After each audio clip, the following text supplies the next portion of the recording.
Merci d'être avec nous sur Al24 News au sommaire de l'actualité de ce jeudi 13 mars. Le cessez-le-feu dans la bande de Gaza, encore une fois violé par l'entité sioniste. Les corps de 9 martyrs et 14 blessés sont arrivés dans les hôpitaux de Gaza au cours des dernières 24 heures.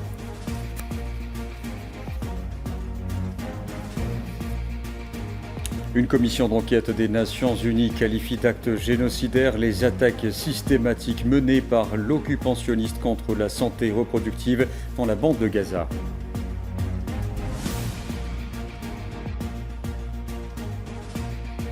La Russie se dit prête à discuter avec Washington d'une initiative de paix au moment où l'envoyé spécial américain Steve Witkoff atterrit à Moscou pour des entretiens au sujet du conflit en Ukraine. À l'heure où, sur le terrain, les forces russes prennent le contrôle de la plus grande ville de Koursk.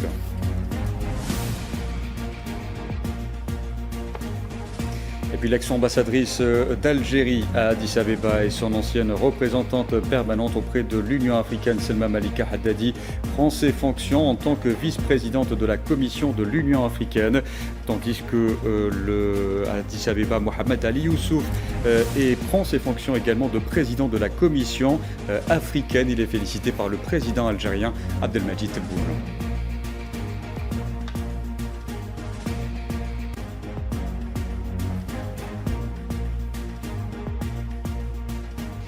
Bonsoir à tous. L'entité sioniste continue de faire des victimes malgré le cessez-le-feu en vigueur dans la bande de Gaza.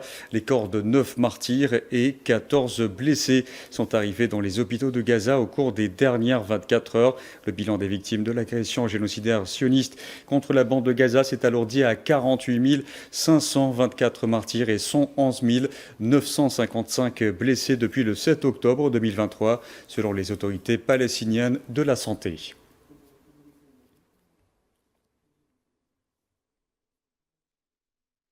l'entité sioniste mène un génocide sous toutes les formes possibles et imaginables contre les Palestiniens de la bande de Gaza. Les Nations Unies ont d'ailleurs qualifié d'actes génocidaires les attaques systématiques de l'entité sioniste contre la santé sexuelle et reproductive à Gaza. Asmalaïd. L'entité sioniste qui commet un génocide à Gaza, plus le temps passe et plus le monde s'en rend compte. Dans un nouveau rapport publié ce jeudi, la commission d'enquête des Nations Unies accuse le bourreau sioniste, qualifiant ces actes systématiques menés contre la santé reproductive dans la bande de Gaza d'actes génocidaires. La commission a constaté que l'entité sioniste a en partie détruit la capacité des Palestiniens à Gaza en tant que groupe à faire des enfants à travers la destruction systématique des soins de santé sexuelle et reproductive. La commission estime que 2 d'entre eux concernent Gaza, les mesures visant à entraver les naissances et la soumission intentionnelle d'un groupe à des conditions d'existence devant entraîner sa destruction physique. Le ciblage des installations de soins de santé reproductive, notamment par des attaques directes contre les maternités, est la principale clinique de fécondation in vitro de Gaza, combinée à l'utilisation de la famine comme méthode de guerre, a eu un impact sur tous les aspects de la reproduction. Dans ce nouveau rapport, la Commission pointe du doigt la destruction par les forces de l'occupation sioniste de la plus grande clinique de fécondation in vitro El Besmaki conservé des milliers d'embryons. Cette destruction vise à empêcher les naissances de Palestiniens à Gaza et constitue un acte génocidaire selon la commission créée par le Conseil des droits de l'homme de l'ONU en 2021. Elle conclut également que cette destruction visait à détruire les Palestiniens de Gaza en tant que groupe. Par ailleurs, la commission se penche sur les conséquences du blocage de l'aide humanitaire par l'entité sioniste à Gaza dans le cadre de l'agression sioniste ayant ravagé l'enclave palestinienne depuis octobre 2023 avant qu'un cessez-le-feu n'entre en vigueur le 19 janvier dernier. Les forces sionistes ont délibérément imposé des conditions de vie visant à entraîner la destruction physique des Palestiniens de Gaza, selon la commission, pour qui il s'agit également d'un acte génocidaire.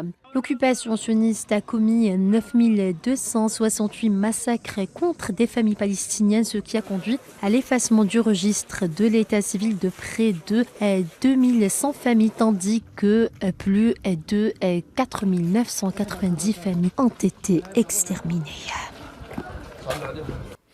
Des Palestiniens victimes de tortures sont nettement sexuelles ont décrit à des enquêteurs indépendants des droits de l'homme soutenus par l'ONU les abus commis à leur encontre par les forces de l'entité sioniste et les collants durant leur détention. Des témoignages recueillis par Tinhinan Makassi. Je suis entré en prison avec un poids de 83 kilos et j'en suis sorti avec un poids de 52 à 55 kilos. Cette voix, c'est celle de Saad Mohamed Abdel Fattah Abou Djidian, un jeune Palestinien de Gaza. Par sa voix marquée de pudeur, il raconte l'enfer d'un génocide, de l'annihilation humaine, déshumanisation subie par les Palestiniens depuis 75 ans de colonisation et d'épuration ethnique, dont la fureur fut sans doute démontrée au monde lorsque les forces armées de l'occupant ont lancé une offensive génocidaire sur l'enclave en la date du 7 octobre 2023.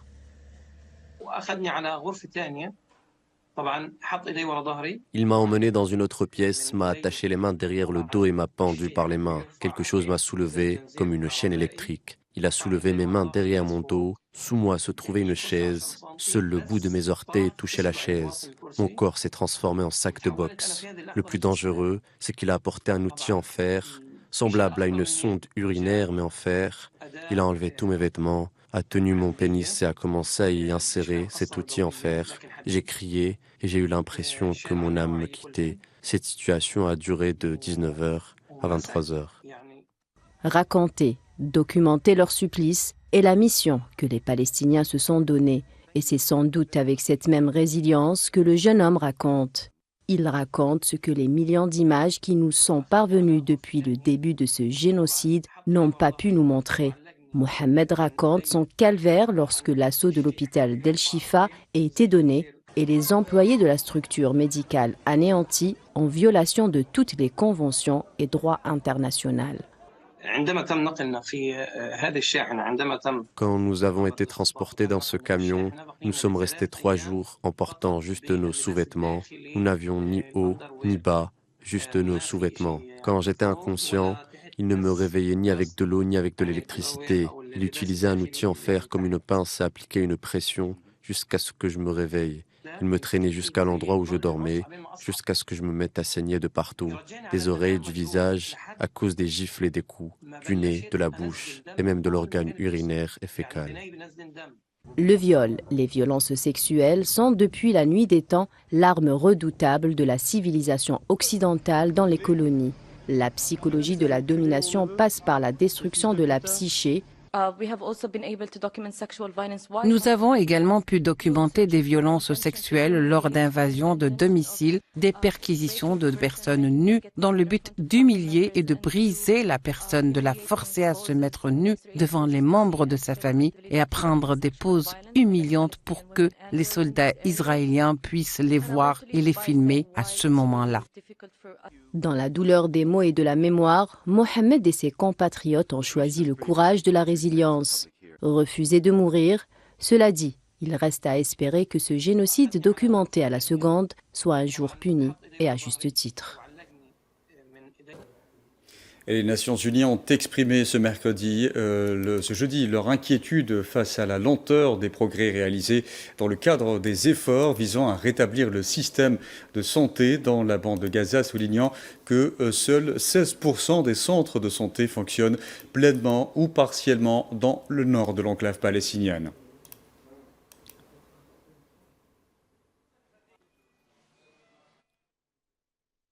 Dans l'actualité également, le président de la transition en Syrie, Ahmed Achar, a signé le projet de déclaration constitutionnelle que le comité chargé de sa rédaction lui a remis au terme du délai imparti dans une allocution donnée peu avant sa signature pour le document. Al-Shara a souhaité que cela permette à la Syrie d'avancer sur la voie de la construction et du développement.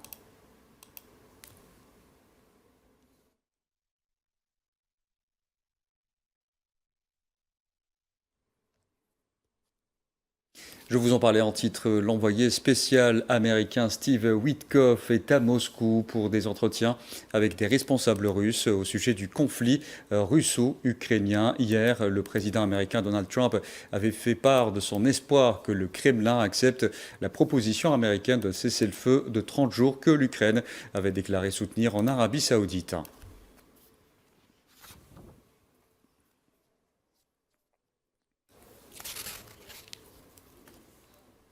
De son côté, Moscou s'est dite prête à discuter avec Washington d'une initiative de paix convenue entre les États-Unis et l'Ukraine en Arabie Saoudite.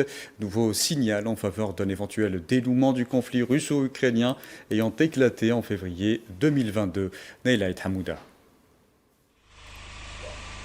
Après plus de 3 années de conflit armé, le chemin vers les négociations de paix semble enfin engagé. Les discussions entre la Russie et les États-Unis vont dans ce sens. Elles prennent même un tournant inédit. Moscou se dit en effet prêt à discuter d'une initiative de paix sur l'Ukraine dès aujourd'hui. Je peux également vous dire que de tels contacts sont possibles dès aujourd'hui et nous vous informerons certainement de leurs résultats en fonction des informations dont nous disposerons. Des échanges attendus qui pourraient poser les bases d'un accord concret. Mais cette avancée diplomatique n'est pas sans condition. Un des éléments clés de ce parcours initiatique vers la fin des hostilités entre Kiev et Moscou, le retrait de l'Ukraine de la région russe de Koursk. Cette décision supervisée par les États-Unis aurait été une condition préalable aux négociations. Un retrait qui marque un tournant majeur. Il ouvre la voie à une désescalade et renforce l'espoir d'un cessez-le-feu prochain. Le chemin vers la paix reste lent, mais jamais il n'a semblé aussi proche. Nous suivons de près la rencontre entre les représentants américains et ukrainiens qui s'est tenue à Jeddah le 11 mars. Nous avons lu la déclaration adoptée à l'issue de cette rencontre qui contient diverses idées. Pour l'instant, nous n'avons reçu aucune demande officielle à ce sujet. De notre côté, nous serons prêts à discuter des initiatives qui ont été présentées lors de futurs contacts avec la partie américaine. Les prochaines heures seront cruciales. Les négociations entre Washington et Moscou vont-elles permettre de poser les bases d'un cessez-le-feu durable? Une chose est sûre, la dynamique diplomatique est lancée. Et selon le principal conseiller du président russe en matière de politique étrangère, Yuri Ushakov, un cessez-le-feu de 30 jours proposé par les États-Unis donnerait simplement un répit aux forces de Kiev. Ce projet n'est rien d'autre qu'un répit temporaire pour l'armée ukrainienne. Notre objectif est un accord de paix durable. Et nous attendons avec impatience un accord de paix qui tienne compte de nos intérêts légitimes et de nos préoccupations bien connues. Personne n'a besoin de mesures qui imitent une voie pacifique. Pendant ce temps, le président russe Vladimir Poutine a reçu ce jeudi son homologue biélorusse Alexandre Loukachenko dans le salon vert du Grand Palais du Kremlin à Moscou. Il s'agit du premier voyage à l'étranger qu'effectue Loukachenko depuis sa réélection pour un 7e mandat présidentiel en janvier dernier.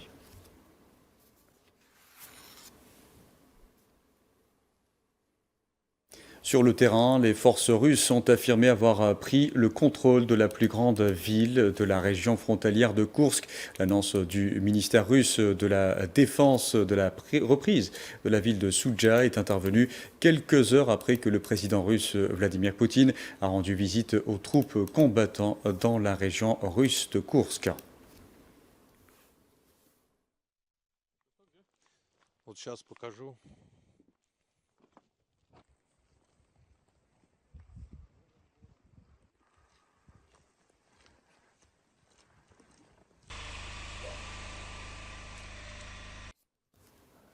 Je vous le disais en titre, l'ex-ambassadrice d'Algérie à Addis Abeba et son ancienne représentante permanente auprès de l'Union africaine, Selma Malika Haddadi, a pris ses fonctions ce jeudi en tant que vice-présidente de la Commission de l'Union africaine lors d'une cérémonie au siège de l'organisation à Addis Abeba, succédant ainsi à ce poste à la Rwandaise Monique Nsanza Baganwa.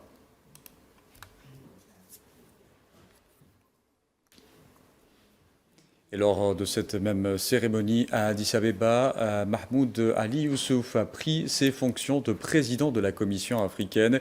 Il s'est exprimé quant aux défis qu'il aura à relever. Your Excellency.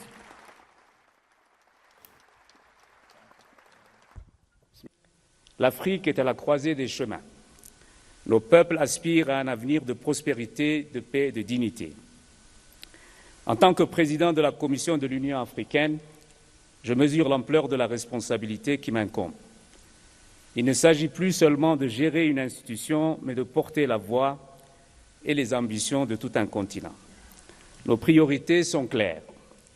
Nous devons impérativement accélérer la mise en œuvre du deuxième plan décennal 2024-2034.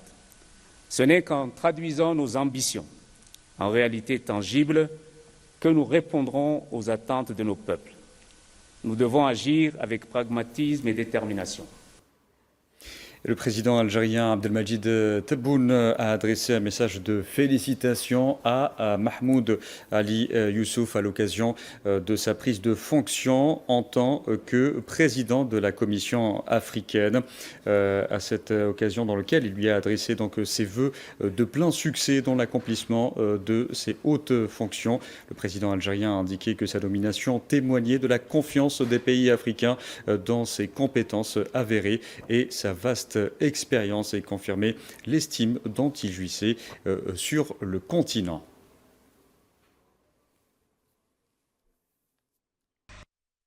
Dans l'actualité également, le ministre d'État algérien, ministre des Affaires étrangères de la communauté nationale à l'étranger et des Affaires africaines, Ahmed Attaf, a reçu ce jeudi la représentante spéciale du secrétaire général des Nations Unies et chef de la mission d'appui des Nations Unies en Libye, Anna Serwa Teta, qui effectue une visite officielle en Algérie. À cette occasion, le ministre d'État lui a renouvelé ses félicitations pour sa nomination à la tête de la mission des Nations Unies en Libye, l'assurant de la disposition de l'Algérie à lui apporter toute forme de soutien et d'assistance dans l'accomplissement de ses fonctions.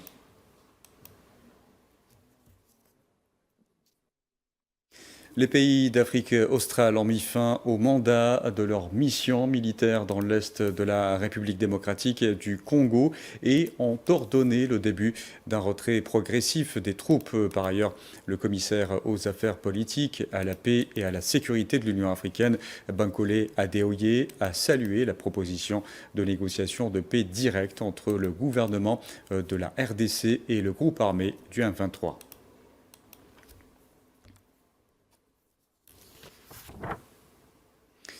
Le Forum pour la coopération en matière de développement de l'OCOSOC prend fin ce jeudi. Lors de cette dernière journée de discussion, l'accent a été mis sur le renforcement de la coordination dirigée par les pays en matière de développement pour la rendre adaptée à ses objectifs. Les efforts de l'Algérie en ce sens ont été relevés par sa représentante. China, Mr. President. L'Algérie a inclus le 23e agenda et l'agenda 2063 de l'Union africaine dans sa stratégie nationale. Elle a également placé l'agenda algérien de la coopération internationale pour la solidarité et le développement en tant qu'une institution qui supervise l'application de la politique nationale en faveur de la coopération internationale dans divers domaines en vue d'établir deux partenariats constructifs en particulier dans son environnement régional et continental. Mon pays est fermement convaincu que le développement du Sud ne peut être atteint qu'à travers la justice envers la souveraineté et l'équité dans les relations économiques avec le Nord. Retour dans cette édition sur le 9e rapport annuel du Forum des pays exportateurs de gaz. Le GECF a préconisé plus de 11 billions de dollars d'investissement d'ici 2050 pour assurer l'approvisionnement mondial en gaz. Mohamed Mouli Ben Chaban. Pour répondre à la demande croissante d'énergie et garantir un approvisionnement mondial stable d'ici 2050, des investissements massifs à hauteur de plus de 11 billions de dollars sont nécessaires. Ce chiffre met en évidence l'importance stratégique du gaz naturel dans le mix énergétique mondial. Le rapport GECF Global Outlook 2050 souligne que pour répondre à la demande future, 11,1 billions de dollars d'investissements seront nécessaires d'ici 2050. Dont 94% seront consacrés au développement du gaz en amont, précisant que la demande de gaz naturel devrait augmenter de 32% et dépassant les 5,3 milliards de mètres cubes.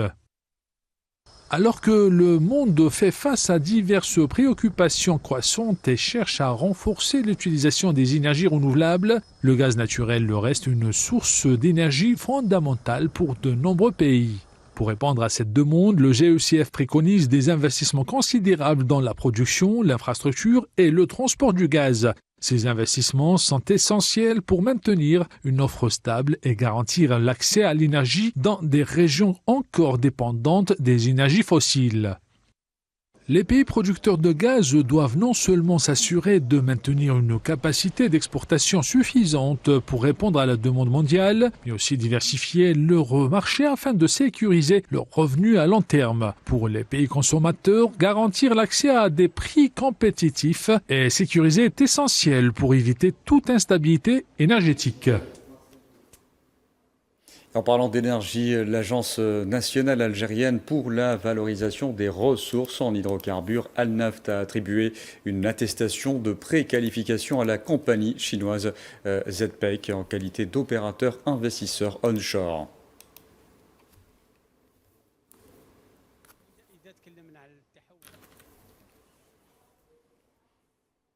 Élection parlementaire en Algérie, le président de la Cour constitutionnelle Omar Belhadj a annoncé ce jeudi les résultats définitifs des élections du renouvellement par moitié des membres du Conseil de la Nation qui se sont déroulées dimanche dernier. Le FLN est arrivé en tête de ces élections avec 19 sièges, suivi du RND et qui en a obtenu 14, du Front Al-Mustaqbel 10, des indépendants avec 9 sièges, du mouvement Albina 3, du AMSP 3, du FFS 2 sièges et enfin de Taj avec un seul siège.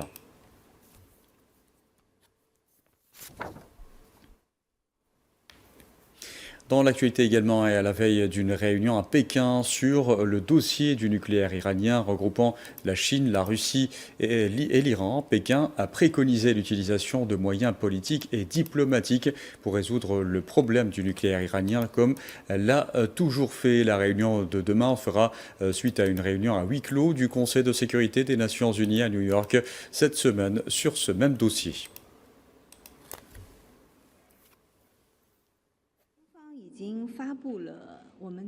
La partie chinoise a déjà annoncé la tenue d'une réunion sino-russe à Pékin en tant que membre permanent du Conseil de sécurité des Nations Unies et participant à l'accord global sur le nucléaire iranien. La Chine a toujours plaidé pour une résolution appropriée de ce dossier par des moyens politiques et diplomatiques, la préservation du mécanisme international de non-prolifération nucléaire et la promotion de la paix et de la stabilité au Moyen-Orient. La réunion de Pékin constitue la nouvelle initiative diplomatique de la Chine visant à renforcer la communication et la coordination afin de créer les conditions d'une reprise rapide du dialogue et des négociations. Et sur quoi repose l'approche chinoise exactement dans le traitement du dossier du nucléaire iranien? Une question posée à Jeanne Shanhui, journaliste à la télévision chinoise CGTN. D'abord, en tant que membre permanent du Conseil de sécurité des Nations Unies et partie prenante de l'accord global sur la question nucléaire iranienne, la Chine a toujours préconisé de résoudre de manière appropriée la question nucléaire iranienne par des moyens politiques et diplomatiques, de maintenir le mécanisme international de non-prolifération nucléaire et de promouvoir la paix et la stabilité au Moyen-Orient. On peut dire que cette réunion, c'est aussi un effort diplomatique de la Chine pour renforcer la communication et la coordination et aussi de créer les conditions nécessaires à la reprise rapide des négociations.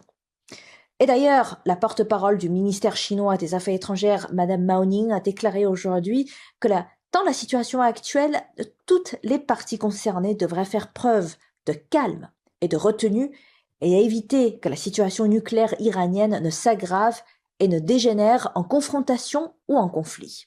Du côté de la Chine, Elle a déclaré que la Chine espère sincèrement que toutes les parties feront preuve de bonne volonté, renforceront la confiance et dissiperont les doutes et transformeront rapidement l'élan de la reprise des négociations en réalité. Voilà, donc nous allons rester à suivre cet événement qui va se passer demain à Beijing.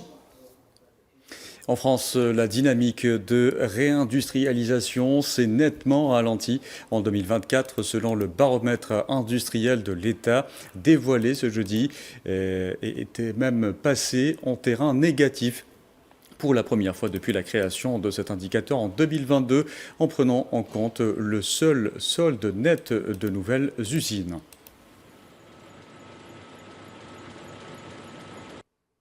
Et on arrive à la fin de ce journal. Merci à vous de l'avoir suivi. Vous pouvez revoir ce programme sur le site d'Al24 News ou à travers nos différentes plateformes en scannant le QR code qui s'affiche en bas de votre écran. Excellente soirée à tous.